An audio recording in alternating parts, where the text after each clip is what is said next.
আসসালামু আলাইকুম, welcome to our Acadexy SHN learning platform.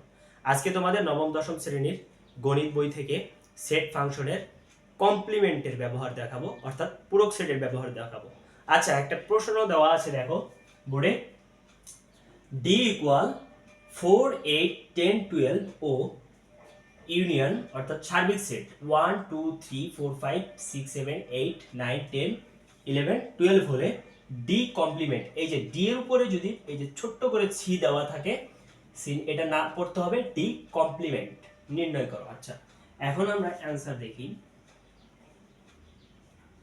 দেওয়া আছে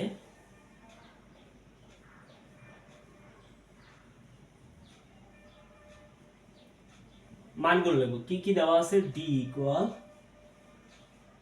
4, 8, 10, 12।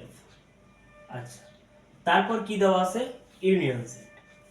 Union set 1, 2, 3, 4, 5, 6, 7, 8, 9, 10, 11, 12। আচ্ছা, এখন আমরা প্রশ্নে যেটা দেওয়া আছে ডি কমপ্লিমেন্ট।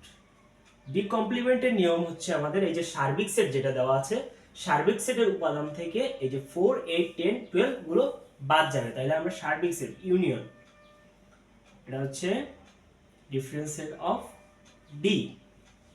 ঠিক আছে। আচ্ছা, এখন আমরা এই মানগুলো বসাবো, মানে হচ্ছে এই ইউনিয়নের উপাদান থেকে ডি এর উপাদানগুলো বাদ।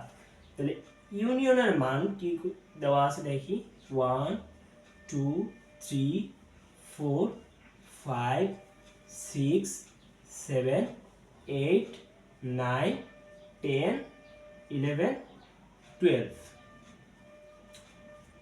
এখন ডিফারেন্সিয়েট অফ ডি এর উপাদানগুলো লিখবো। ডি এর উপাদান কি কি আছে, 4, 8, 10, 12।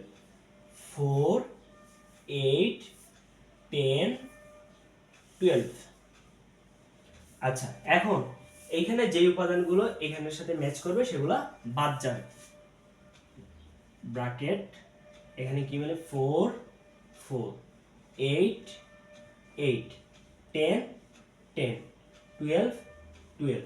তাহলে যেই উপাদানগুলো মিলছে এখানে, এখান থেকে এই উপাদান থেকে বাদ যাবে। তাহলে যদি বাদ দিই তাহলে কি থাকে, 1, 2, 3, 5, কারণ 4 মিলছে, মিললে বাদ। 5, 6, তারপর 8 মিলে বাদ, 9 আসবে, 10, 10 এখানে আছে বাদ, 11, এখানে 12 আছে, তাহলে 12 আর আসবে না। তাহলে এখান থেকে বাদ গেল কি কি, 4, 8, তারপর হচ্ছে 10, তারপর হচ্ছে 12। এই হচ্ছে আমাদের ডি কমপ্লিমেন্টের অ্যান্সার। আশা করি সবাই বুঝতে পেরেছো।